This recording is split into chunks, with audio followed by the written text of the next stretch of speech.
Hot అంశాలపై debate news బెంచ్కి స్వాగతం. రాష్ట్రంలో తాజాగా జరుగుతున్నటువంటి పరిణామాలు, వాటి వెనకాల ఉన్నటువంటి వాస్తవాలు విశ్లేషించేందుకు ప్రస్తుతం మనతో పాటు ఉన్నారు పురుషోత్తం రెడ్డి, రాజకీయ విశ్లేషకులు. నమస్తే అండి. నమస్తే సార్. ఈవేళ రాష్ట్రంలో ఒక ఏడాది కాలంలో పరిస్థితి అంతా గాడిన పడింది. ఇప్పుడంతా కూడా సెటరేట్ చేశాం. ఇక సంక్షేమ పథకాలు వరుసగా ఇస్తున్నాం. మొన్ననే తల్లికి వందనం ఇచ్చేసాం, ఎంతమంది ఉంటే అంతమందికి. అట్లాగే నిరుద్యోగ భృతి ఇవ్వబోతున్నాం, ఉచిత బస్సు ఇవ్వబోతున్నాం. ఓవరాల్గా రాష్ట్రాన్ని 5 ఏళ్ళు నాశనం చేస్తే ఇప్పుడు దారికి తెచ్చాం అని చంద్రబాబు గారు తాజాగా చేస్తున్నటువంటి వాదన ఏమంటారు? తెలుగుదేశం పార్టీ 1 year పూర్తయిన సందర్భంలో కొన్ని సంక్షేమ పథకాలు, ప్రధానంగా సూపర్ 6గా పాపులర్గా ముందుకు వచ్చినటువంటి అమ్మఒడి కావచ్చు, సామాజిక పెన్షన్స్ కావచ్చు, వారు చెప్పినటువంటి గ్యాస్ బండకు సంబంధించిన ఉచిత గ్యాస్ కావచ్చు, అదేవిధంగా అన్న క్యాంటీన్, ఈ 4 ప్రారంభించారు. దీంట్లో కొన్ని ఎన్నికల్లో హామీలు ఇచ్చినట్టుగా చేశారా లేదా అనే దానికన్నా కొంచెం బై అండ్ లార్జ్ హామీలు ఇచ్చిందని అమలు చేస్తున్నారనే ఇంపాక్ట్ అయితే ఈ 4 కలిగింది. ముఖ్యంగా సామాజిక పెన్షన్స్, తల్లికి వందనం ప్రయత్నిస్తున్న దాంట్లో ఎన్నికల్లో ఏం చెప్పినారు, రియాలిటీ ఏం జరిగింది, షరతులు ఏమున్నాయి, ఇవన్నీ పక్కన పెడితే బై అండ్ లార్జ్ 2 పథకాల పట్ల సంతృప్తి ఆ సెక్షన్లో ఉంది. అంటే ఇచ్చిన మాట ప్రకారం తీసుకుంటున్నాం అనేది ఉంది. అది 4,100 రూపాయలు పెంచారు కాబట్టి కొంత సంతృప్తి ఉంది. అట్ ద సేమ్ టైం రైతుల్లో అసంతృప్తి ఉంది. దానికి ఒకవైపు గిట్టుబాటు ధరలు లేవు, రెండో వైపు మార్కెటింగ్ సమస్యలు వస్తున్నాయి. అన్నిటికన్నా మించి కనీసం ఏదో వెసులుబాటు ఉంటుంది. ప్రభుత్వం ఒక 20,000 ఇస్తుందంటే అది ఇవ్వలేదు. అది ఇస్తామంటున్నారు. 25 తేదీ అన్నారు, కానీ టెక్నికల్గా నాకు తెలిసి కేంద్ర ప్రభుత్వంతో కలిపి వాళ్ళు ఇచ్చినప్పుడు ఇస్తారేమో, అది కూడా ఒక వాటా. అది అమలు అయితే ఇంకొంచెం ఇంపాక్ట్ క్రియేట్ కావచ్చు. ఇంకా ఉచిత బస్సు, ఇవి ఇవ్వడం వల్ల మేజర్గా పాపులర్ స్కీమ్స్ అనేది ఒక గాడిలో తీసుకొచ్చాం కాబట్టి కొంత గాడిలో పడ్డాము అనే ఫీలింగ్ కలగచ్చు. అయితే ఎన్నికల్లో మీరు ఇచ్చిన హామీలు సంఖ్య 27, దానికి అయ్యే ఖర్చు దాదాపు 1,50,000 కోట్లు అవుతుంది. కానీ అన్ని అమలు చేయగలిగినారా? చేయలేరు కూడా. అయితే సంతృప్తి అనేది ఎక్కడ ఉంటుంది? ఇచ్చిన హామీల వరకు ఈ పెన్షన్స్ ఇవి కొంతమేరకు అమలు చేశారంటే పాపులర్గా ఉండే పాలసీస్ కొంత ప్రభుత్వానికి ఊపిరి పీల్చుకున్నట్టే. కాబట్టి వాళ్ళు గాడిలో పడ్డామన్నారు. అంటే రాష్ట్రానికి గాడిలో పెట్టలే, వాళ్ళు గాడిలో పడ్డారు. అంటే కనీసం చెప్పుకోవడానికి ఇంతకుముందు అయితే తల్లికి వందనం ఇస్తారా ఇరా, రైతు భరోసా ఇస్తారు ఇలా, ఆడబిడ్డ తర్వాత ప్రధానంగా ఈ నిరుద్యోగ భృతి కావచ్చు, ఆడబిడ్డ నిధి కావచ్చు, బస్సు కావచ్చు, ఇవి ఏమని చర్చ వస్తున్న సందర్భంలో ఈ ఇస్తారా ఎవరైనా చర్చ అంటే జగన్ గారు గట్టిగా దాన్ని పట్టుకున్నాడు. కానీ అది కొంచెం కన్ఫ్యూజ్లో ఉన్నారు. ఇప్పుడు ఎప్పుడైతే తల్లికి వందనం అమలు స్టార్ట్ చేసినారో కొంత గాడిలో పడ్డారు. ఇంకా ఊపిరి పీల్చుకొని కొంత జనంలోకి వెళ్ళడానికి ఒక స్కోప్ ఏర్పడింది. వాళ్ళు గాడిలో పడ్డారు, రాష్ట్రం కాదు. రాష్ట్రం గాడిలో పడడం అంటే ఏంటి సాయి గారు? వారు చెప్పిన లెక్క ప్రకారం అప్పుల పాలైపోయింది, వారు చెప్పిన ప్రకారం ధ్వంసం అయిపోయింది. ధ్వంసం అంటే లేకపోతే ఇన్ఫ్రాస్ట్రక్చర్ ధ్వంసం చేసినారా, లేదా కడుతున్న ఆన్గోయింగ్ ఆపేసినారా, లేదా ఉన్న వాటిని ఏమైనా అమ్మేసినారా? అప్పులు దానికన్నా ఎక్కువే చేస్తున్నారు. ఒకటి అమరావతి విషయంలో గాల్లో పెట్టినట్లు లెక్క. ఎందుకంటే వాళ్ళు దానికి భిన్నమైన ఆలోచన చేశారు కాబట్టి మిగతా గాల్లో పెట్టి, మిగతా అన్ని ఆన్గోయింగ్ కొన్ని ఆపేశారుగా. మీరు ఆ రోజు మెడికల్ కాలేజీలకు సంబంధించి 50% సెల్ఫ్ సబ్సిడైజింగ్ అంటే కుదరదన్న వాళ్ళు 100% సెల్ఫ్ సబ్సిడైజింగ్ చేసి పారేస్తున్నారు. ఉన్న మెడికల్ కాలేజీలు వదులుకుంటున్నారు. కాబట్టి ఇట్లాంటివన్నీ గ్రామ సచివాలయ వ్యవస్థలో లోపాలు కనిపిస్తున్నాయి. రైతులకు సంబంధించిన విషయాల్లో గందరగోళం ఉంది. ఇంకా రాష్ట్రం అంతా గాడిలో పడలా. మీరు ఎన్నికల్లో ఇచ్చిన హామీల ప్రకారం ప్రజల్లోకి వెళ్ళడానికి గాడిలో పడింది తప్ప రాష్ట్రం గాడిలో పడదు. మీరు చేసిన ఆరోపణలకు అసలు పడదు. కాకపోతే ఇన్ని రోజులు పరిమితులు ఉండడానికి ఇంకా కొన్ని ఇవ్వలేదుగా. ముఖ్యంగా ఆడబిడ్డ అనేది, నిరుద్యోగ భృతి అనేది కొంచెం బ్రాడ్గా పెద్ద ఆరాటం వస్తుందని అనుకోను. కానీ ఆడబిడ్డ నిధి పట్ల కొన్ని ఆశలు ఉన్నాయి. అది అమలు చేసే పరిస్థితి కూడా ఏమి లేదు. ఎందుకంటే దాన్ని P4కి అనుసంధానం చేస్తానని చెప్పారు కాబట్టి ఇంకా దాన్ని అయిపోయినట్టే. నిరుద్యోగ భృతి కూడా ఎవరు, ఎందుకంటే అది స్కిల్ డెవలప్మెంట్కి అనుసంధానం. ఈ 2 ఎవరు ఇంకా డైరెక్ట్గా. అంటే ఆ 2 కూడా క్వశ్చన్స్ ఉంటాయి. రైతులది కొత్త సమస్య వస్తుంది. ఈరోజు అర్బన్ ఏరియాలో తెలుగుదేశం పార్టీ ఏదో ఇంటింటికి ఏదైతే పోతున్నా, చంద్రబాబు గారు 2 రోజులు కుప్పంలో ఉంటున్నారు. ఇక్కడ ఇంటింటికి అర్బన్ ఏరియాలో కొంత సానుకూలత ఉంది. రీజన్ ఏంటంటే సంక్షేమ పథకాలు దాదాపు బై అండ్ లార్జ్గా అమలైనాయి కాబట్టి చెప్పుకోండి. కానీ రూరల్ ఏరియాలో డిఫెన్స్ వాతావరణం ఉంటుంది. వై బికాస్ రూరల్ ఏరియాలో ప్రధానమైనది రైతు భరోసా మీద రైతుల్లో కొంత ఆసక్తి ఉంది. గతంలో ఇచ్చారు, ఈసారి ఇవ్వలేదు. అదనంగా గిట్టుబాటు, మా చిత్తూరు జిల్లా మీకు తెలుసు, మామిడి రైతులు చాలా ఇబ్బందుల్లో ఉన్నారు. కృష్ణా గుంటూరు జిల్లాలో పొగాకు ఇతరులు ఉన్నారు. అయితే దీనికి చంద్రబాబు గారు ఎంత కారణం? ఇవన్నీ ప్రజలు చూడరు, ఈ ప్రభుత్వాన్ని చూస్తారు. అంటే మార్కెటింగ్ ఎంత కారణం? ఇంటర్నేషనల్ మార్కెట్లో వచ్చి ఇవన్నీ రైతాంగం కాదు కదా. మొత్తం మీద మాకేంటి, మా బాధలు ఏంటని కదా.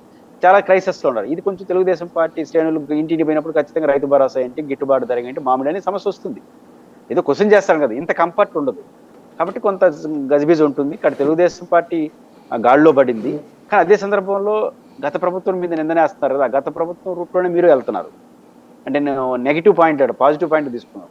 గడప గడపకు ఎవరిది, మీరు ఇంటింటికి అంటారు. తేడా ఏముంది? వాళ్ళు సచివాలయ సిబ్బంది, గ్రామ వాలంటీర్, మీరే బొమ్మంటున్నారు. కానీ వాళ్ళకి వచ్చే సిబ్బంది తెలుగుదేశం వాళ్ళు. గతంలో సచివాలయ సిబ్బంది, గ్రామ వాలంటీర్లు వెళ్తే వాళ్ళు లిస్ట్ రెడీ చేసేవాళ్ళు, వీళ్ళు హాయిగా దండం పెట్టుకుని తిరిగేవాళ్ళు. ఇప్పుడు అన్ని ఇలే చేయాలి, చాలా ఇబ్బందులు వస్తాయి. కాబట్టి జగన్మోహన్ రెడ్డి గారు గడప గడప కంటే మీరు ఇంటింటికి అంటున్నారు. జగన్మోహన్ రెడ్డి గారు సంక్షేమ పథకాలకు పేరు మార్చి ఇంకొంచెం ఎక్కువ చేసి అమలు చేస్తా ఉన్నారు. ఇంకేం రాష్ట్రాన్ని సరిదిద్దినట్టు? కాబట్టి జగన్మోహన్ రెడ్డి గారి కారణంగా శ్రీలంక అయిపోతుందని చెప్తున్న విషయాలు మరింత పెంచిస్తున్నారు మీరు. లేదా జగన్మోహన్ రెడ్డి గారు ఆపేసిన దాంట్లో ఒక అమరావతి ఒకటే, మిగతా అన్ని పాతవే కదా, ఇంకేం గాడిలో పడినట్టు అనేది అర్థం కాని ప్రశ్న. ఏంటంటే బాబు గారు చెప్తున్నది ఏంటంటే రైతాంగానికి సంబంధించి చాలా పర్ఫెక్ట్ ప్లానింగ్తో వెళ్ళాం, రైతులు ఇప్పుడు చాలా సంతోషంతో ఉన్నారు అన్నటువంటి పాయింట్ చెప్తున్నారు. ధాన్యం సేకరించాము, ఏ మిల్లు కావాలంటే ఆ మిల్లుకి తీసుకెళ్ళి అమ్మే పద్ధతి చేసాం, విత్తనాలు ఎరువులు అన్ని సప్లై చేసాం, అట్లాగే పొగాకు కొనుగోళ్లు ఏర్పాటు చేసాం మార్కెట్ ద్వారా, అట్లాగే రైతులకు సంబంధించి ఏర్పాట్లు, మామిడి రైతులకైనా ఏర్పాట్లు చేసాం.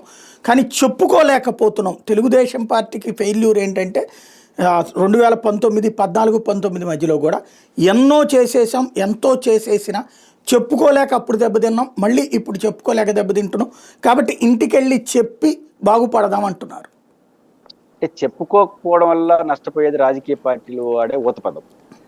ప్రజలు ఎప్పుడు కూడా సాయి గారు, మీకు కూడా తెలుసు, చాలా కృతజ్ఞతతో ఉంటారు. ఏదైనా ఒక సహాయం చేస్తే, 10 రూపాయలు సహాయం చేస్తే 100 రూపాయలు కృతజ్ఞతతో ఉంటారు. ఇది ప్రజలకు ఉన్నటువంటి క్యారెక్టర్. నా పాయింట్ ఏంటంటే, రైతులకి ఏమి చేశారు, ఏం చేయలేదు పక్కన పెడితే చెప్పుకోలేకపోతున్నాం అంటున్నారు కదా. పెన్షన్స్, అమ్మఒడి మీరు చెప్పుకోవాల్సిన అవసరం ఏం లేదు. చెప్పుకోవట్లేదే. పెన్షన్ ఇస్తున్నామని, అమ్మఒడి ఇస్తున్నామని మీరు చెప్తున్నారా? చెప్పట్లా. కానీ ప్రజలు మిమ్మల్ని చేస్తున్నారని అనుకుంటున్నారా? లేదా? అనుకుంటున్నారు. అంటే వాళ్ళ జోబులోకి డబ్బు వెళ్ళిన తర్వాత అంత కృతజ్ఞత రాహితంగా ఉంటారా ప్రజలు? చెప్పాల్సిన అవసరం లేదు. అందులో పర్సనల్ బెనిఫిటర్స్ ఇల్లు. అంటే ఖచ్చితంగా వాళ్ళకి ప్రయోజనాలు అంటే మీరు చెప్పినా చెప్పకపోయినా కృతజ్ఞత వాళ్ళకు ఉంటుంది. తల్లికి వందనంలో కనిపిస్తూ ఉంది, పెన్షన్స్లో కల్పిస్తూ ఉంది, గ్యాస్ బండ్లో ఆశలు కల్పిస్తున్నాయి. కాబట్టి కనిపించుకునే వరకు మీరేం చెప్పట్లేదే, ప్రచారం చేయట్లేదు 1 year. వాళ్ళు కృతజ్ఞత వాళ్ళు ఉన్నారు కదా. నెంబర్ 1. నెంబర్ 2, రైతులకు సమస్య మేము చెప్పుకోలేదు. చెప్పుకోవాల్సిన అవసరం కనపడుతాం. చిత్తూరు జిల్లాలో నాకు తెలుసు, నేను గుంటూరు, కృష్ణాలో మార్కెట్ పెడితే ఏ మేరకు చేస్తున్నారు పేపర్లో చూస్తున్నాను. కానీ చిత్తూరు జిల్లా వాడిని నాకు తెలుసు. మామిడి రైతులు చాలా ఇబ్బందుల్లో ఉన్నారు, చాలా ఇబ్బంది పడుతున్నారు, క్రైసిస్లో ఉన్నారు. అంటే దీనికి ఏకబీకిన తెలుగుదేశమే కారణం అన్నాం. ఇది వరుస క్రమం. కానీ అధికారంలో ఉన్న తెలుగుదేశం కాబట్టి దానిపైన ఒత్తిడి ఉంటుంది. ఇంటర్నేషనల్ మార్కెట్ పడిపోతా ఉంది. ప్రభుత్వం చెప్పేదానికి అది ఆచరణకి సాధ్యం కావట్లేదు. కాబట్టి మామిడి రైతులు చాలా తీవ్రమైన ఇబ్బందులు ఉన్నారు. ఈ చిత్తూరు జిల్లానే, రాష్ట్రం అంతగా అట్లే ఉండే అవకాశం ఉంటుంది. అంటే ఇంక ఏమని చెప్తారు? పోయి అంతర్జాతీయ మార్కెట్లు చెప్తారు. అది నేను కూడా చెప్తున్నాను కదా, చంద్రబాబు గారు ఒక్కడే కారణం కాదు, అంతర్జాతీయ మార్కెట్లో వచ్చిన పరిస్థితులు, ఇతర ప్రభావాలు కూడా పడ్డాయి. బట్ రైతులు ఏమనుకుంటారు? మీరు చెప్పుకోకపోవడం దారిని పెట్టేసినామని మీరు ఎంత అంటారు? కనీసం ఇది చైనాలో పరిస్థితి, ఇట్లాంటి వాతావరణం వస్తుంది, కొంచెం అర్థం చేసుకోండి అని చెప్పినా కొంతమందిని అర్థం చేసుకుంటారు. కానీ రాష్ట్రం ధ్వంసం అయిపోయింది, గాల్లో పెట్టానంటే ఏం గాల్లో పెడతారు? ఏం పెట్టలేదు. కాబట్టి రైతాంగ సమస్యలు అటు ఇప్పుడు ఉదాహరణ ఏం చెప్పుకుంటారు? రైతు భరోసా మీరు ఇవ్వలేదు, మొదటి సంవత్సరం ఎగ్గొట్టారు, 2వ సంవత్సరం ఇస్తామంటున్నారు, ఇచ్చేసినామని చెప్పలేదు కదా. మరి ఏం చెప్తారు? ఇస్తామంటని చెప్పడం తప్ప చెప్పుకోలేక ఏంది అది. కాబట్టి రైతుల విషయాల్లో ప్రభుత్వం ఆలోచన రాంగ్. రైట్. ధాన్యానికి సంబంధించి ఒక కన్ఫ్యూజన్ ఏంటంటే, నాదెళ్ల మనోహర్ ఏమో గతంలో నాశనం చేస్తే మేము సెటరేట్ చేసాం, 48 గంటల్లో డబ్బులంటే 24 గంటల్లోనే వేసామని చెప్పారు. ఇప్పుడు చూస్తే ఇటు సాక్షి లాంటి వాటిలోనేమో లేదు, అక్కడ డబ్బులు అందక ఆందోళనలు చేస్తున్నారు అన్నటువంటి చెప్పుకొస్తున్నారు. ఎవరిది తప్పు? వాళ్ళదా వీళ్ళదా? సెక్రటరీ, బేసిక్గా వ్యవసాయ సంక్షోభం లేదా కొన్ని సంక్షోభాలు మీకు కూడా తెలుసు, అది క్రమంగా వచ్చి ఒక దశలో కనపడుతుంది. ఇప్పుడు కనపడే దశ వచ్చేసింది. ఇప్పుడు ఉదాహరణకు ఇంటర్నేషనల్ మార్కెట్లో పొగాకు కావచ్చు, మిర్చి కావచ్చు, ఉత్పత్తి అనేది ప్రపంచవ్యాప్తంగా అనేక దేశాల్లో పెరుగుదల వల్ల నేచురల్గా వాళ్ళకి అడ్వాంటేజ్గా మార్కెటింగ్ పెరుగుతూ ఉంటుంది. మార్కెట్ పోటీ వచ్చినప్పుడు సహజంగా మన డిమాండ్స్ కొంతమేరకు తగ్గుతాయి. అదేవిధంగా మామిడి రైతులకు సంబంధించి వచ్చినాయి. అది క్రమం పెరిగి ఈరోజు కొనుగోలు ఆగిపోయేంత వరకు ఇంటర్నేషనల్ మార్కెట్ల వరకు పరిస్థితి వచ్చింది. అంటే ఎక్కువ దేశాల నుంచి ఉత్పత్తి అయ్యి ఎక్కువ సప్లై ఉన్నప్పుడు డిమాండ్ కొంత ఆల్రెడీ గతంలో మనం క్వింటాల్కి 23,000 అంత ఏదైతే మిర్చి అమ్మారో ఇప్పుడు అమ్మలేని పరిస్థితి ఏర్పడింది, 11,000 అట్ట అమ్ముతుంది. అంటే దీనికి ఈ ప్రభుత్వమే కారణం అని నేను అనట్లేదు, బట్ ఇది వరుస క్రమంలో ఆ పరిస్థితి వచ్చింది. ఇప్పుడు ప్రభుత్వం ఏం చేయాలి, ఏం చేయగలదు, ఉన్న ఆర్థిక పరిస్థితిని చూడాలి. కాబట్టి సెటరేట్ చేసామంటే సిద్ధాంతపరంగా చెప్పు, గత ప్రభుత్వం ఎందుకు, గతంలో వరుస క్రమం కదా. వ్యవసాయ సంక్షోభం అనేది 5 ఏళ్ళు 10 ఏళ్ళు 20 ఏళ్ళ నుంచి ప్రభుత్వాల నిర్లక్ష్యం పరిస్థితులు. ఉదాహరణ కొన్ని పంటలు ఉన్నాయి, చాలా మంది ఐఏఎస్ ఆఫీసర్లు చెప్తూ ఉంటారు ప్రభుత్వాలు వినవు, ఫస్ట్ మనం ఇది పంట మార్పిడి అంతర్జాతీయ మార్కెట్లో ఉన్నది, ఇక్కడ మనకున్నటువంటి వెసులుబాటు, వాటర్ రిసోర్స్. ఇప్పుడు ఉదాహరణకు చెరుకు ఎక్కువ ఉత్పత్తి చేయడం అనవసరమైన చర్చ నడుస్తుంది, ఎందుకంటే షుగరు తగ్గడం, చెరుకు కానీ ఈ వరి కానీ ఎక్కువ నీళ్లు తీసుకునేస్తుంది, ఆహార పంటల్లో మార్పులు చేసుకోవచ్చు. ఇవన్నీ వరుస క్రమం. కానీ ఏదో ఒక రోజు బ్లాస్ట్ అయిన రోజు ఆ ప్రభుత్వం మెడలు చుట్టుకుంటుంది. ఇప్పుడు బ్లాస్ట్ అయ్యే సమయం వచ్చింది, దీన్ని నేను సరిదిద్దే ప్రయత్నం చేస్తుంటే చేయొచ్చు గాక అల్టిమేట్గా రైతుకి ఏమి ఉంటా ఉంది, రైతుకి ఏమి ప్రయోజనం వస్తూ ఉంది, వాడు ఎట్ట బాధపడుతుంది ఇంపార్టెంట్. అంటే అరిచే చూసినప్పుడు ఈ ప్రభుత్వం ఆ సమస్యను ఎదుర్కొంటా ఉంది, ఎదుర్కోక తప్పదు. ఖచ్చితంగా ప్రతిపక్షం తనకు అవకాశం వచ్చిందని ఎస్టాబ్లిష్ చేస్తుంది. దాన్ని బట్టి మీరు రైతు భరోసా లాంటిది కూడా ఇవ్వలేదు, రైతు భరోసా కేంద్రాలు గందరగోళంగా ఉన్నాయి కాబట్టి ఈ ఇబ్బందులు పడతారు. జగన్ కార్ యాక్సిడెంట్ ఇన్సిడెంట్ దాని తర్వాత జరిగిన పరిణామాలు చూసారు. ఇప్పుడు కోర్టు ఆ విచారణ మీద స్టే ఇవ్వటం, ఇటు వీళ్ళు ఆ రిపోర్టులు సబ్మిట్ చేయడానికి అది టైం అడగడం, దీన్ని ఎలా చూస్తారు? సాయి గారు, అధికారంలో ఉన్న వాళ్ళు అధికారం ఉంది కదా అని మన ఇంటెన్షన్ని ఎదుటి వ్యక్తిని ఇంటెన్షన్గా మార్చేసి అధికారాన్ని ఉపయోగించుకొని ప్రయోగాలు చేస్తే మన మెడకే చుట్టుకుంటుంది అనడానికి ఈ కేసు ఒక ప్రబల నిదర్శనంగా నేను చూస్తాను. ఇంటెన్షన్ ఏంటిది, కేసు పెట్టింది ఏంటి, వైఎస్ జగన్మోహన్ రెడ్డి గారు ఆయన కార్ డ్రైవర్ ఇంటెన్షన్గా యాక్సిడెంట్ చేశారు అంటే గాయపరచాలండి. యాక్సిడెంట్లో 2 రకాలు, నిర్లక్ష్యం, ర్యాష్ డ్రైవింగ్ ద్వారా గాయపడడం, ఆ మరణాలు జరగచ్చు, ఏదైనా కావచ్చు. లేదా ఇంటెన్షన్గా ఆ ఎదుటి వ్యక్తి మీద ఉన్న పర్సనల్ గెడ్జెస్తో యాక్సిడెంట్ చేయడం, గాయపరచాలని యాక్సిడెంట్ చేయడం, గాయపరచవచ్చు, ఆ క్రమంలో చనిపోవచ్చు. ఇది ఇంటెన్షన్. అది ర్యాష్ డ్రైవింగ్, నిర్లక్ష్యం. ఈ రెండిట్లో ఏకంగా 106, 105 వెళ్ళిపోయింది ప్రభుత్వం. అది ఇంటెన్షన్. అది ఎవరికి, జగన్ గారికి, జగన్ వారి. దీని ఉద్దేశం ఏంటంటే సాయి గారు, కేసు కాదు, ఇంటెన్షన్ కింద కేసు నమోదైతే నాన్ బెయిలబుల్. ఇది ర్యాష్ అండ్ నిర్లక్ష్యం డ్రైవింగ్ కింద కేసు అయితే అది 3 ఏళ్ళు 4 ఏళ్ళు జైలు శిక్ష ఉంది, అది బెయిలబుల్. అంటే ఇక్కడ ప్రభుత్వం ఏం ఆలోచించిందని నేను అనుకుంటున్నానంటే నాన్ బెయిలబుల్ పెట్టేవాలి. ఏ కేసు పెడుతున్నావు, ప్రజలు అర్థం చేసుకుంటారు లేదా, కోర్టులు ఏమనుకుంటాయి, ఇక్కడ స్పృహ లేదు. ఎందుకంటున్నానంటే ర్యాష్ అండ్ నిర్లక్ష్యం డ్రైవింగ్ కూడా అమికబుల్ అవుతుందా అక్కడ? ఎందుకంటే ర్యాష్ డ్రైవింగ్ ఎక్కడ చేయగలరు, ఫ్రీ రోడ్లో చేయగలరు. వందలాది వెహికల్స్ వీవీఐపీ పోలీసులు ఉంటారు, వేలాది మంది ప్రజలు వచ్చిన చోట ర్యాష్ డ్రైవింగ్ చేయగలడా? అందులో వీవీఐపీ కార్ డ్రైవర్. నిర్లక్ష్యానికి కూడా పరిమితులు వచ్చేస్తాయి, 10-20 కిలోమీటర్ల స్పీడ్లో పోదు వెహికల్. అట్లాంటి చోట నిర్లక్ష్యము, ర్యాష్ డ్రైవింగే అనుమానం ఉంటే ఇంటెన్షన్ ఎట్లా ఉంటుంది? జగన్మోహన్ రెడ్డి గారు ఒక ప్రజానాయకుడిగా, ఒక పార్టీ నాయకుడిగా ఆడికి వచ్చిన ఆయన ఎలాంటి వారు, ఆయన ప్రాణంగా ప్రేమించి అభిమానించే వాళ్ళు వచ్చుంటారు. అలాంటి వాళ్ళని ఇంటెన్షన్తో కొట్టేయాలనే ఆలోచన జగన్ గారి పక్కన పెడదాం, మీకు నాకు వస్తుందా? మనల్ని అభిమానించే డాష్ యాక్షన్ చేయాలనుకుంటామా? ఏముంటుంది? తప్పించి ఊరు వస్తారో అక్కడ తెలియదు కదా. ఇట్లాంటి కేసుని ఆయన మీద పెట్టేస్తే నాన్ బెయిలబుల్. కాబట్టి ఇది ప్రభుత్వం యొక్క ఇంటెన్షన్ నాన్ బెయిలబుల్. దాన్ని సరిదిద్దుకోవడం కోసం ఏకంగా వాళ్ళకి ఇంటెన్షన్ ఆపాదించారు. ఇది నిలుస్తాం. ఇప్పుడు ఏమైంది, ఆయన క్యాష్ పిటిషన్ వెళ్ళారు. క్యాష్ పిటిషన్ వేసిన తర్వాత ప్రభుత్వం సరిదిద్దుకోవాలి. ఎందుకంటే జగన్ గారు బెయిల్కు ముందస్తు బెయిల్ ఇవ్వాలా, డైరెక్ట్గా క్యాష్ పిటిషన్కి వెళ్ళాడు. ఎందుకు క్యాష్ పిటిషన్కి వెళ్ళాడు? ఆయనకు నమ్మకం ఉంది ఆ సెక్షన్స్ ప్రభుత్వం కోర్టు ఒప్పుకోదని. బెయిల్కి పోకుండా క్యాష్ పోయినంటే అర్థం అదే. ఇప్పుడు ఏం జరిగింది, వైఎస్ఆర్ కాంగ్రెస్ పార్టీ ఆ వీడియోని ఫేక్ అంటా ఉంది, తెలుగుదేశం పార్టీ ఏమంటా ఉంది, లేదు ఒరిజినల్ అంటా ఉంది. కొన్ని మీడియా సమస్యలు మీకు తెలియదే ఉంది, జడ్జిమెంట్లు వాళ్ళే ఇచ్చేస్తారు, వాదనలు వాళ్ళే చేస్తారు. 2 రోజుల క్రితం ఫోరెన్సిక్ తేల్చేసింది అది ఒరిజినల్ వీడియోని వాళ్ళే చెప్పేసినారు, జడ్జిమెంట్లు ఇచ్చేసినారు. ఇప్పుడు సమ్మగా కోర్టులో ఏం చెప్పినారు, సోషల్ మీడియాలో ఒక వ్యక్తి పెట్టిన కొంతమంది పెట్టిన పోస్టుల ఆధారంగా దాన్ని వీడియో డౌన్లోడ్ చేసుకుని కేసు పెట్టాము అన్నారు. ఇప్పుడు ఏం తేలుతా ఉంది? ఇప్పుడు వైసీపీ చెప్పింది నిజానిజాలు కాదు ఇక్కడ ముఖ్యం, వాళ్ళు బలం చేకూరుస్తుంది. అంటే అది ఫేక్ అని అనేదానికి స్కోప్ వస్తుంది కదా. నేను ఫేక్ అనట్లేదు, అనడానికి బలం చేకూరు. ఎందుకంటే పోలీసులు సాయి గారు ఎప్పుడు కూడా వీడియో రికార్డ్ చేస్తారు, మీకు తెలుసు. అలాంటి వీడియో రికార్డు, వాళ్ళ వీడియో రికార్డు పెట్టకుండా సోషల్ మీడియాలో వచ్చిన వీడియో రికార్డు పెట్టడం ఏంటి? కోర్టు అడిగింది విచారించి ఏం నిర్ధారించారని, విచారణకు వాళ్ళు సహకరించట్లేదంట, ముందుకు రావట్లేదంట. ఎవరు? సోషల్ మీడియాలో పోస్ట్ పెట్టారు. సోషల్ మీడియాలో ఆ వీడియో పురుషోత్తమ రెడ్డి పెడతాడు, మీరు డౌన్లోడ్ చేసుకున్నారు, పురుషోత్తమ రెడ్డి ముందుకు రాలేదంటే ఊరుకుంటారా సాయి గారు? అరెస్ట్ చేయరా నన్ను అంత పెద్ద పోస్ట్ పెట్టేసిన తర్వాత? దానికి టైం కావాలి. 2 వారాలు ఎంత టైం కావాలి, వాయిదా వేశారు. అంటే అక్కడ కూడా స్టే ఇయ్యద్దు అంటుంది. అసలు మీ ఉద్దేశం ఏంటి? నిరూపించడమా, స్టే ఇవ్వకుండా అరెస్ట్ చేస్తామని బెదిరించడమా?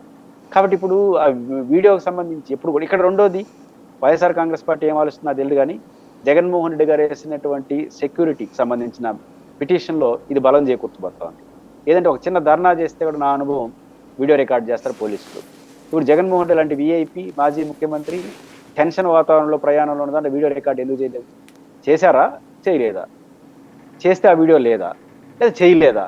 చేస్తే ఆ వీడియో లేదంటే అదొక తప్పు, చేయలేదంటే ఇంకా తప్పు అవుతుంది అనుకుంటాను సాయి గారు. ఎందుకంటే వివిఐపి పోయే ప్రోగ్రామ్ వీడియో రికార్డ్ చేయరా? ఇప్పుడు సోషల్ మీడియాలో వచ్చిన వీడియో ఎందుకు పెట్టాల్సి వచ్చింది? మీ వీడియో ఏమైందని చర్చ వస్తుంది కదా. అంటే వీడియో చేయలేదన్నారు అనుకోండి వేరే కారణంతో, అంటే జగన్మోహన్ లాంటి విఐపి కేసులో కూడా వీడియో రికార్డ్ చేయలేదంటే ఎంత నిర్లక్ష్యం ఉంది. రోప్ పార్టీ ఉండదు, వీడియో రికార్డ్ చేయరు, ఖచ్చితంగా ఆ కేసు బలం చేకూరుస్తుంది.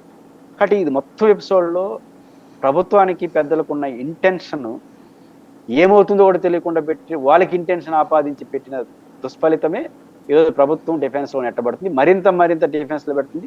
ఇది ఖచ్చితంగా జగన్మోహన్ రెడ్డి గారికి అనుకూలంగా క్వాష్ పిటిషన్ ఉండే అవకాశం ఉందనేది నాకైతే అర్థమవుతుంది.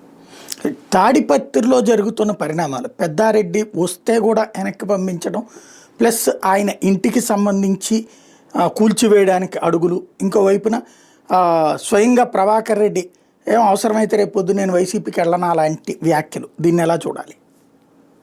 ప్రభాకర్ రెడ్డి గారు వైసీపీకి రావడం అనేది జరిగే పని కాదు. ఆయన వస్తాడో నాకు తెలియదు కానీ వైసీపీలో తీసుకుంటారు. అక్కడ పెద్దారెడ్డి అంత బలంగా ఉన్నారు, జగన్ గారు అస్యూరెన్స్ ఇచ్చున్నారు ఈ ఫైట్ లో ఉన్నప్పుడు ఆయన కాదని. ఆయనతో దాడి చేసిన ఆయన ఎట్లా రప్పించుకుంటారు? కాబట్టి ఇదేదో క్యాజువల్ గా ఉంటారు. అది ప్రధానమైన చర్చ కన్నా నేను పెద్దారెడ్డి గారు ఏం తప్పు చేయలేదని, పెద్దారెడ్డి గారు అంతా కరెక్ట్ అని నేను అన్నాను. బట్ ఆయన కూడా కొన్ని సందర్భాల్లో వారి ఇంటికి వెళ్ళి లేనప్పుడు ఆ కుర్చీలో కూర్చొని రావడం అన్నీ అంత మంచిది కాదు. ఏదైనప్పటికి కూడా పెద్దారెడ్డి గారు తప్ప, ప్రభాకర్ రెడ్డి గారు తప్పులు జరగదు. వ్యవస్థకంటూ ఒక విలువ ఉంటుంది. ఆ వ్యవస్థకు విలువ లేకుండా పోతే తాడిపత్రుల్లో ఏం జరుగుతుంది ఇంపార్టెంట్ కాదు సాయి గారు. తాడిపత్రిలో జరుగుతున్న పరిణామాలు తెలుగుదేశం ప్రభుత్వాన్ని డిఫెన్స్ లో నడుపుతుంది. లాజిక్ ఏంటంటే పెద్దారెడ్డి తప్ప, ప్రభాకర్ రెడ్డి గారు తప్ప తాడిపత్రి వరకే పరిమితం ఉంటుంది. ఎందుకంటే వాళ్ళిద్దరిని దగ్గరగా చూసుకుంటారు కాబట్టి, ఇద్దరు ఫ్యాక్షన్ నేపథ్యం ఉన్న వాళ్ళు, ప్రజలతో చాలా మమేకమైన ఉన్న వాళ్ళు కాబట్టి నో డౌట్ వాళ్ళు ఖచ్చితంగా ఆడ ఈ ప్రతి మాటికి ప్రభాకర్ రెడ్డి గారు కరెక్టా, పెద్దారెడ్డి గారు దగ్గరగా చూస్తున్నారు కాబట్టి. తాడిపత్రి బార్డర్ దాటితే, ముఖ్యంగా అనంతపురం జిల్లా బార్డర్ దాటితే ప్రభుత్వం చాలా తీవ్రమైన తప్పు చేసినట్టుగా భావిస్తారు ప్రజలు. ఎందుకంటే ఒకళ్ళు తప్పు చేశారా పెద్దిరెడ్డి యాక్షన్ తీసుకోవచ్చు, జైలుకు పంపొచ్చు. ఒకవేళ ఏదైనా గొడవలు ఉన్నాయా ఒకరు దెబ్బలాడుకోవచ్చు. దాన్ని మనం సమర్థించాం, కావాలని కోరుకోం. అది జరిగిన ప్రజలు సరే వాళ్ళు ఇట్లా అన్నారు వీళ్ళు అంటారు కొట్టుకున్నారంటారు.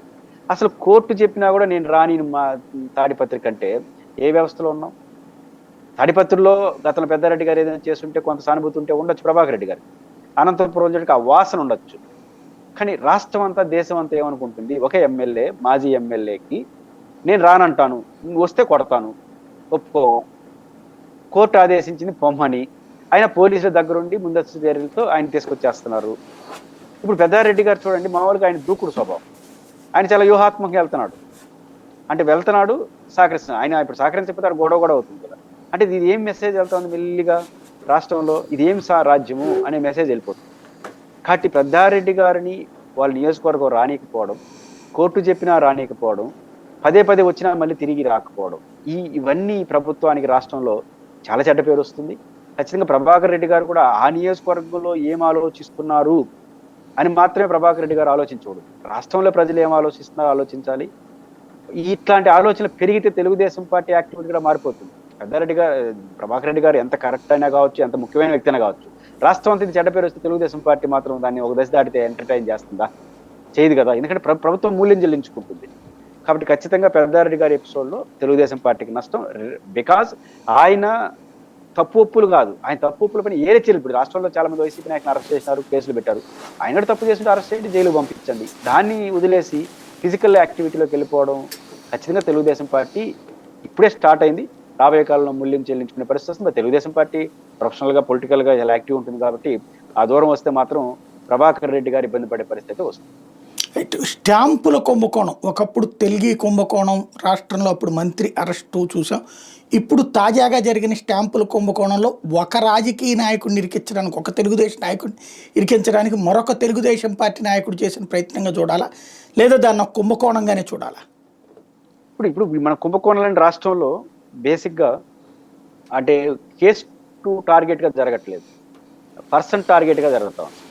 అది అన్ని ఎపిసోడ్లో మనకు కనిపిస్తుంది. స్టాంపుల కుంభమైనా, ఇప్పుడు మద్యం కుంభకోణం, ఏటైనా సరే ఫలానా వ్యక్తి విచారణ స్టార్ట్ చేయడం, ఫలానా వ్యక్తి విచారణ కొనసాగించడం, ఇది చాలా ప్రమాదం. రెండోది వచ్చిన మార్పు ఏంటి, జడ్జి తీర్పిచ్చిన తర్వాత జైలు శిక్ష. ఇప్పుడు అది పోయింది, అది ఎప్పుడవుతుందో తెలియదు. కాబట్టి విచారణలో భాగంగా ఆ జైలు శిక్ష చేస్తారు 2 నెలలు 3 నెలలు. ఈ ఈ ఈ మార్పు అనేది ఇక్కడ మనకు అది కూడా కనిపిస్తుంది. కాబట్టి ఇక్కడ ఈ తెలుగుదేశం ప్రభుత్వం అధికార పార్టీకి సంబంధించిన వ్యక్తి పేరుతో నడుస్తుంది. కాబట్టి సహజంగా టార్గెట్ ఒకరిని ఇరికించడం పోయి ఇంకొకరిని ఇరికించడం అట్లా కాకుండా ఇంపార్షనల్ గా, ముఖ్యంగా అధికార పార్టీని చుట్టూ నడుస్తుంది. కాబట్టి చర్చ ఇండిపెండెంట్ గా ఎవరిని కాపాడడం కోసం, ఎవరినో టార్గెట్ కోసం కాకుండా ఇష్యూ టార్గెట్ గా నడిస్తే తెలుగుదేశానికి మంచిది. అలా కాకపోతే ఏంటంటే ఒకదానికి ఇరికించుకుంటే వాళ్ళు వీళ్ళ మీద, వీళ్ళు వాళ్ళ మీద పోతే అది తెలుగుదేశానికే భారీ మూల్యాన్ని చెల్లించుకునే పరిస్థితి వస్తుంది. కాబట్టి టార్గెటెడ్ ఇష్యూగా నడిస్తే ఈ కేసుకు ఒక ముగింపు పలికి తెలుగుదేశానికి కూడా గౌరవం ఉంటుంది. తాజాగా భారతీయ జనతా పార్టీకి 2 రాష్ట్రాల్లో కొత్త అధ్యక్షులు వచ్చారు. ఆంధ్రప్రదేశ్కి మాధవ్ అధ్యక్షుడై ప్రమాణ స్వీకారం సందర్భంలో ఆదినారాయణ రెడ్డి, ఎవరైతే విష్ణుకుమార్ రాజు లాంటి వాళ్ళు 5% ఏంటి, మనకి 5% అనేటటువంటి లెక్క ఏంటి, దీని మీద గట్టిగా పట్టుబట్టండి, మనం స్థానిక ఎన్నికల్లో గట్టిగా సాధించాలి, ప్లస్ ఈ 5% ఫార్ములా ఏంటి అన్నటువంటిది తేల్చండి అంటూ స్వయంగా అదే వేదిక మీద నుంచి మాట్లాడడాన్ని ఎలా చూడాలి? అంటే మాధవ్ గారు ఎంపిక, విష్ణుకుమార్ రాజు గారు వ్యాఖ్యలు. మాధవ్ గారు ఎంపిక అనేది బీజేపీ పర్ఫెక్ట్ పర్సనల్గా పార్టీ బెనిఫిట్ ఆధారంగా రాజకీయాలు మొదలెట్టింది. ముఖ్యంగా 2024 ఎన్నికలు అనిపిస్తుంది. కేంద్ర మంత్రి పదవి సీనియర్ మోస్ట్లు చాలా మంది ఉన్నారు, వాళ్ళని కాదని హార్డ్ కోర్ బీజేపీ రాజకీయంగా భావించే వర్మ గారిని మంత్రివర్గంలో తీసుకున్నారు. ఆ తర్వాత రాజ్యసభ సీట్ వచ్చింది. ఒక మంచి వ్యక్తి, నా దృష్టిలో ఆయన మంచి వ్యక్తి పాకా గారు. హార్డ్ కోర్ బీజేపీ లాభం తప్ప ఇంకోటి పట్టించుకోడు ఆయన. అట్లాంటి వ్యక్తిని రాజ్యసభకి ఎంపీ చేశారు. ఎమ్మెల్సీ వీర్రాజు గారు హార్డ్ కోర్ బీజేపీ. ఇప్పుడు రాష్ట్ర అధ్యక్షుడు హార్డ్ కోర్, వాళ్ళ ఫాదర్ కూడా మంచి బీజేపీ నాయకుడు. ఈయన కూడా యాజ్ ఎ గుడ్ పర్సన్, ఫిలాసఫికల్గా మనం ఏం మాట్లాడుకున్నాం. ఈ ఎంపికలన్నీ నాకు ఏమి అనిపిస్తాయి అంటే బీజేపీ తదుపరి రాజకీయాలు ఎలా ఉండబోతాయి. ఎందుకంటే బీజేపీ చేసే రాజకీయాలు కొన్ని సందర్భాల్లో సరైన దృక్పథం, బీజేపీ అంటే బీజేపీ కోసమే పనిచేసే వాళ్ళు కాకుండా అవసరాల కోసం వచ్చినప్పుడు వాళ్ళు సరిగ్గా డీల్ చేయలేరు, రాగదేశాలు వస్తుంటాయి. కానీ బీజేపీ హార్డ్ కోర్ ఉండే వాళ్ళు కట్ రోత్ పాలిటిక్స్ వచ్చినప్పుడు బీజేపీ ప్రయోజనం తప్ప ఏం ఆశించరు. అట్లాంటి సెలక్షన్స్ చేస్తుందంటే బీజేపీ భవిష్యత్తులో ఏదో వ్యూహాత్మక రాజకీయాలు చేయబోతోంది. సశక్తులైన సైనికులను పెట్టడం ద్వారా పార్టీ శ్రేణుల మీద ఒక గుడ్ సిగ్నల్, అదేవిధంగా తదుపరి రాజకీయ ఎత్తుగడలో చాలా పర్ఫెక్ట్గా వేసేదానికోసం వాళ్ళు ఎదురు చేస్తున్నట్టుగా నాకు అనిపిస్తుంది. అది గుడ్ బీజేపీ వరకు. విష్ణుకుమార్ రాజు గారి వ్యాఖ్యలు కొంచెం ఆశాస్పదం అనిపిస్తుంది. బీజేపీకి 5% ఓట్లు అని ఎవరు చెప్పినారు? ఇప్పుడు బీజేపీకి 5% ఓట్లు ఎక్కడున్నాయి? ఓట్లు కాదు, 5% పదవులు ఇస్తున్నారట తెలుగుదేశం వాళ్ళు. అదే ఆయన చెప్పింది కూడా 5% సీట్ ఓట్లు బహుశా మొన్న ఎన్నికలు వచ్చినాయేమో. అది ఎట్లా మీ పర్సంటేజ్ అవుతుంది? తెలుగుదేశం జనసేన ఓట్లన్నీ వేసుకొని వాళ్ళు ఒంటరిగా పోటీ చేస్తే పర్సంటేజ్ ఎంత అని. కాబట్టి నిజానికి వాళ్ళకు వచ్చిన ఓట్ల శాతం కన్నా, వాళ్ళకు వచ్చిన కెపాసిటీ కన్నా ఢిల్లీ కెపాసిటీతో ఎక్కువ కూడా వేస్తున్నారు. ఇప్పుడు సాయి గారు 3 రాజ్యసభ సీట్లు వచ్చినాయి, తెలుగుదేశానికి 1, బీజేపీకి 2. దీని ఏమంటారు? ఇప్పుడు తెలుగుదేశంలో బాధపడాలి. 3 రాజ్యసభ సీట్లు వస్తే ఒకటి అధికారంలో 134 ఎమ్మెల్యేలు ఉన్న వాళ్ళకి 1, 2 కదా, టీడీపీ 2, వీళ్ళు 2, 4 మొత్తం 4లో సానా సతీష్ బీద మస్తాన్ రావు తెలుగుదేశం తీసుకుంది. ఇటు ఈ 2 వీళ్ళు తీసుకున్నారు, కృష్ణయ్య గారు 50%. ఏంది ఇది? 134కి 2 8 అంటే రాజీనామాలు ఆళ్ళు చేపిస్తున్నారు కదా. అదే మీ వాట్సాప్ మించి తీసుకుంటున్నారన్నాను. మీ చొరవ, మీ కొరవ నేను కాదన్నాను. ఖచ్చితంగా వాళ్ళు రాజీనామా చేయడం ఒప్పుకోవడం నేను యాక్సెప్టబుల్. బట్ కష్టార్జితం మీదే కావచ్చు, దేంట్లో రాజీనామాలు పర్సంటేజ్లో కాదు కదా. బట్ రాష్ట్రంలో మీకున్న శక్తి కన్నా రాజ్యసభ సీట్లు ఏకంగా తెలుగుదేశంతో సమానంగా తీసుకునేసినారు. సరే, ఎమ్మెల్సీ తీసుకున్నారు. కాబట్టి బీజేపీకి తన శక్తి కన్నా మించి అవకాశాలు అయితే అందిపుచ్చుకుంటా ఉంది. కాబట్టి ఏదైనా ఉంటే జనసేన కొంచెం బాధపడాలి, తెలుగుదేశంలో ఇంకా ఎక్కువ బాధపడాలి. ఏంది ఈ పరిస్థితి అని. కాబట్టి బీజేపీ ధైర్యం ఏంటంటే బీజేపీ అడగడమే తరువాయి. విష్ణుకుమార్ రాజు గారు, విష్ణువర్ధన్ రెడ్డి అడిగితే ఇవ్వరేం కానీ ఢిల్లీ నుంచి అడిగితే వాళ్ళు అడగడమే తర్వాత చివరకు వీళ్ళేం అడుగులేయాలో కూడా పోయి ఢిల్లీలో మాట్లాడుతున్నారు. యాక్చువల్గా ఢిల్లీ అందరూ కలిసి చంద్రబాబు గారికి రావాలి, ఎందుకంటే ఆయన బిగ్గెస్ట్ పార్టీ. ఇప్పుడు రివర్స్లో వీళ్ళిద్దరూ కలిసి రెండు ప్రధాన పార్టీలు, ఈ రెండు పార్టీల కన్నా రాష్ట్రంలో చిన్న పార్టీ, దేశంలో కాదు కానీ రాష్ట్రంలో చిన్న పార్టీ ఇంటికి వెళ్తున్నారు ఏం చేద్దాం అని మాట్లాడడం కోసం. అంటే బీజేపీ వాళ్ళు అసంతృప్తి చెందడం అన్యాయం. కాబట్టి వాళ్ళు శక్తి కన్నా వాళ్ళకు ఢిల్లీలో ఉన్న శక్తి రీత్యా తెలుగుదేశం పార్టీ ప్రభుత్వం వాళ్ళ మీద ఆధారపడిన రీత్యా ఖచ్చితంగా వాళ్ళు ఆశించిన దానికన్నా ఎక్కువే వస్తున్నాయి. అయితే ఈ ఆశకి పరిమితం ఉంది, మామూలుగా అడిగితే ఈరు ఇప్పుడే ఈ సమయం కాబట్టి కొంచెం గట్టిగా అడగండి, 1-2 ఎందుకు పర్సంటేజ్ అడగండి అని బహుశా విష్ణుకుమార్ రాజు గారు కోరికగా ఉండొచ్చు, అది బహుశా వారు అడుగుండొచ్చు. కాబట్టి ఎట్లా ఇస్తున్నారు కాబట్టి ఇంకొంచెం 4 ఎక్కువ అడిగితే పోతుంది కదనే ధోరణి తప్ప ఇంకోటి కాదు. ఇక్కడ నెల్లూరు జిల్లా టూర్కి జగన్ రెడీ, బట్ హెలీప్యాడ్ కూడా అవకాశం ఇవ్వకుండా ఉంటామంటాం. మరోవైపున కోటరెడ్డి లాంటి వాళ్ళు శపథాలు చేశారు అన్నటువంటి పాయింట్, దీన్ని ఎలా చూస్తాం? ఇది శబదాలు చేయడం రాజకీయాల్లో మనం రివాజ్ అయిపోయింది, కానీ తెలుగుదేశం ప్రభుత్వానికి నష్టం అంటాను నేను. పాయింట్ ఏంటంటే రూలు నిబంధనలు నేను పక్కన పెట్టేస్తున్నాను. జగన్మోహన్ రెడ్డి గారు, పిన్నెల రామకృష్ణారెడ్డి గారు అదే నెల్లూరు జైల్లో ఉన్నప్పుడు హెలికాప్టర్లో వచ్చినాడు. ఆడ కొన్ని ఆయన ఆయన ఆయన ఆయన అభిమానించే క్యాడరు శ్రేణులు వచ్చారు, దండం పెట్టుకున్నాడు, పోయాడు, పరామర్శించాడు, నమస్కారం పెట్టాడు, వెళ్ళిపోతున్నాడు. ఎంత సాఫీగా నడిచిపోయింది. ఆ రోజు సాయంత్రం వీళ్ళు ప్రెస్ మీట్ పెట్టి వీళ్ళు అడగాల్సిన ప్రశ్నలు అడిగారు. జగన్ గారి పర్యటనకి తెలుగుదేశానికి ఈక్వల్ అయిపోయింది. అదే నెల్లూరు జైలుకి ఇప్పుడు పోతున్నాడు గోవర్ధన్ రెడ్డి గారిని పరామర్శించడం కోసం. ఇప్పుడు హెలికాప్టర్ ల్యాండింగ్కి సహకరించట్లేదు, అడ్డుకుంటున్నారనేది విమర్శ. దీనివల్ల ఏమవుతుంది, ఆయన హైవే ముందు వస్తాడు, పెద్ద మంచి హైవే ఉంది కదా, 4 గంటలు వచ్చేస్తాడు ఎంగే కాబట్టి. ఒకవేళ హైవే అడ్డుకుంటారా నడుస్తాను అంటాడు. ఈ నడుస్తాడా, హైవే మీద వస్తాడా, హెలిప్యాడ్లో వస్తాడా, డిఫరెంట్ ఇష్యూ. బట్ చర్చ అంతా ఏంది, జగన్మోహన్ రెడ్డి గారు వస్తాడా రాడా. మీరు ఇంటింటికి పోవాలనుకుంటున్నారు 2 రోజులు. ఇంతకుముందు మీరు ప్రస్తావించినప్పుడు చెప్పారు కదా, చెప్పింది చెప్పుకోలేకపోతాం, చేసింది చెప్పుకోలేకపోతున్నాం అని. ఇప్పుడు మీరు చెప్పింది కూడా చర్చ కాదు, అది తెలిసి ఈ 2 రోజుల్లో చంద్రబాబు గారు కుప్పంలో ఉంటున్నారు, గుడ్. కానీ జగన్మోహన్ రెడ్డి గారు ఆయన పవర్ఫుల్ చీఫ్ మినిస్టర్ కాబట్టి, కానీ జగన్ గారు నెల్లూరు పర్యటనకు వచ్చినంత ప్రాధాన్యత దానికి రాదు. ఎందుకంటే హైప్ క్రియేట్ అయిపోతుంది దానికి అన్ని మీడియా ఛానల్స్. అప్పుడు లాభం ఏమని చెప్పండి.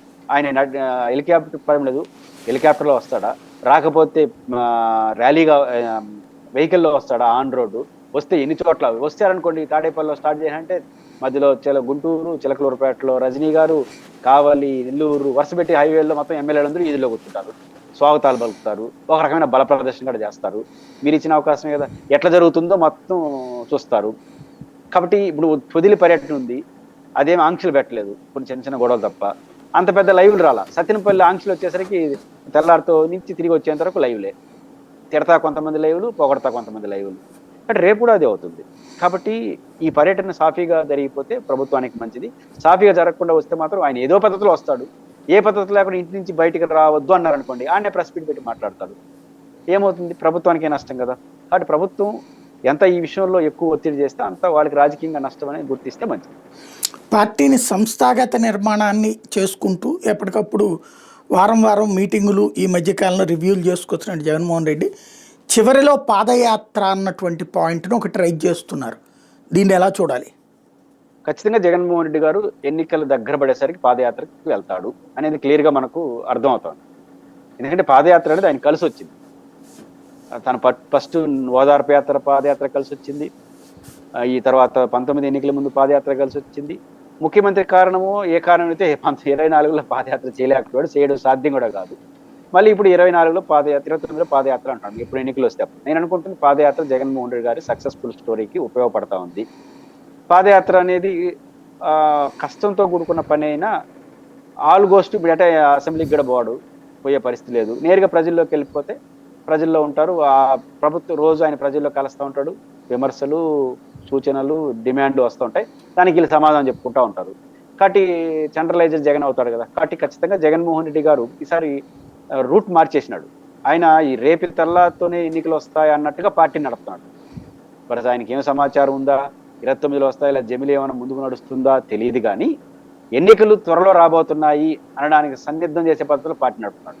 సంస్థాగత నిర్మాణం, వైసీపీలో ఎప్పుడైనా మన సంస్థాగత నిర్మాణం పేరు చిన్నవా? క్యాడరు, తర్వాత లిస్టులు, ప్రజా సంఘాల నియామకాలు, ఇవన్నీ వైసీపీలో మనం ఎప్పుడు ఏనో, అలాంటివన్నీ కొత్తగా వింటున్నాం. సభ్యత్వం కూడా చేస్తారు, త్వరలో మహాసభ అంటున్నారు, ఇంకో పక్క క్యాడర్తో ముఖాముఖి అంటున్నాడు. ఇవన్నీ కొత్త తరహా.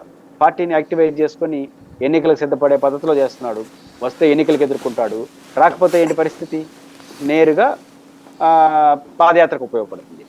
ఎన్నికలు వస్తే ఎన్నికలకు ఉపయోగపడాలి, ఎన్నికలు రాకపోతే పాదయాత్రకి వెళ్ళి అది ఎన్నికలకు దారి తీయాలి.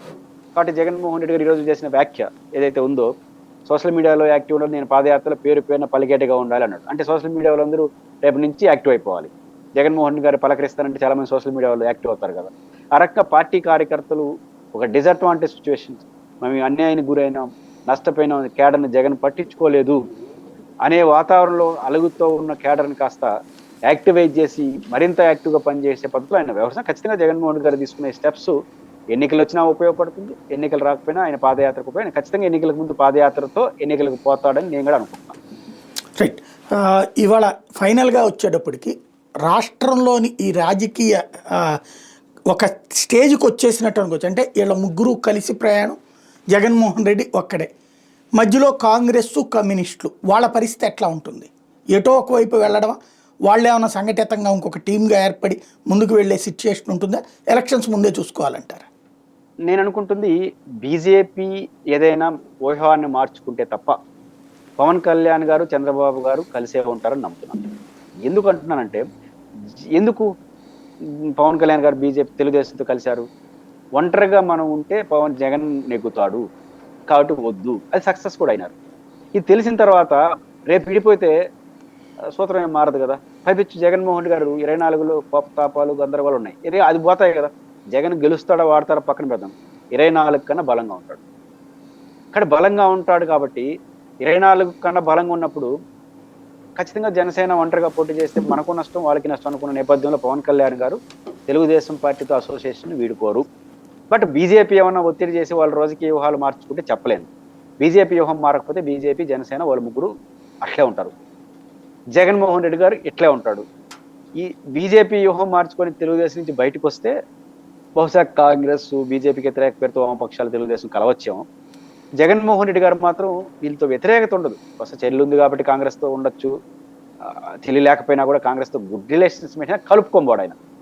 వామపక్షాలు ఏమైనా కలిస్తే జగన్మోహన్ రెడ్డి గారితో కలవచ్చు, లేకపోతే ఆయన ఒంటరిగా పోటీ చేయడానికి మొగ్గు చూపిస్తారు. బీజేపీ జనసేనను బయటకు వచ్చే పరిస్థితి లేకపోతే వాళ్ళ కూటమి వీళ్ళ కూటమి మధ్యలో బీజేపీ వామపక్షాలు కాంగ్రెస్ కూటమిగానే ఉండే అవకాశాలు ఉంటాయి. రైట్. ఫైనల్గా ఒకటి చెప్పండి, ఈ అంటే జగన్మోహన్ రెడ్డి తీసుకునేటటువంటి ఈ నిర్ణయాలకు సంబంధించి ఒక ఎత్తు, తెలుగుదేశం తీసుకునే నిర్ణయాలు ఒక ఎత్తు, జగన్ మోడీ దత్తపుత్రుడు అనినే పదే పదే షర్మిల విమర్శిస్తోంది. అంటే మోడీకి జగన్కి కాంటాక్ట్స్ ఇంకా ఉన్నాయని ఆమె నమ్ముతున్నట్ట, లేకపోతే బ్లేమ్ గేమ్ అనుకోవాలా? ఖచ్చితంగా షర్మిల గారిది బ్లేమ్ గేమ్ తప్ప పొలిటికల్ గేమ్ కూడా కాదు. నైతిక గేమ్ గురించి మాట్లాడలేదు, పొలిటికల్ గాడి గేమ్ కూడా కాదు. ఏమో ఉపయోగం ఆమెకి? ఇప్పుడు కూడా అధికార పార్టీకి వ్యతిరేకంగా రాజకీయాలు చేస్తే సక్సెస్. అందులో కాంగ్రెస్ బీజేపీని టార్గెట్ చేయడం పోయేసి ఇప్పుడు వారు చెప్పింది నిజం అనుకున్నాం. బీజేపీ మీ దృష్టిలో శత్రువు, రాజకీయ శత్రువు, ప్రమాదం. బీజేపీతో డైరెక్ట్గా సంబంధాలు పెట్టుకొని మంత్రివర్గుల భాషనే ఉమ్మడి ప్రభుత్వాన్ని నడుపుతున్న వదిలేసి మీరు అనుకుంటున్న రహస్య సంబంధాలను మీరు నమ్ముతున్నటువంటి ఆయన మీద పడడం ఏంటి? రెండు, ఈ కాలంలో బీజేపీకి వ్యతిరేకంగా ఒక బోల్డ్ స్టెప్ 2-3 తీసుకున్నారు కదా. వక్ఫ్ బోర్డు చట్టానికి సంబంధించిన విషయంలో కావచ్చు, కోర్టు వరకు వెళ్ళాడు. హర్యానాలో మీ పార్టీ ఓడిపోయినా ఎక్స్లో స్పందించి ఎన్నికల సిస్టమ్ పైన ప్రశ్నించాడు. కాబట్టి కనీసం ఈ వాళ్ళు డైరెక్ట్గా వాళ్ళతో సంబంధాలు మెయింటైన్ చేస్తున్నారు, సంబంధాలు లేదు, కలిసి పనిచేస్తున్నారు.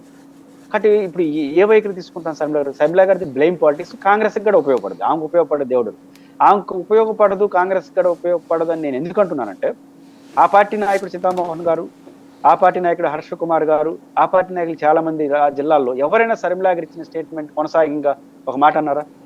అసలు సీతామోహన్ పెద్ద నాయకులు వదిలేయండి, ఆమె నియమించిన స్పోక్స్ పర్సన్స్, ఆమె నియమించిన కార్యక్రమాలు ఒక్కడైనా మా షర్మిల గారికి అనుకూలంగా స్టేట్మెంట్ ఇచ్చిన వాళ్ళు చెప్పండి. పైపెచ్చు శంకర పద్మజ గారు వ్యతిరేకత్వం స్టార్ట్ చేసేసారు. కాబట్టి షర్మిల గారి నడక రాజకీయంగా జగన్ అన్న మీద కోపంతో చేస్తున్నారు. ఆ చివరకు ఆమెకి నష్టం వస్తుంది, కాంగ్రెస్కి నష్టం చేస్తుంది.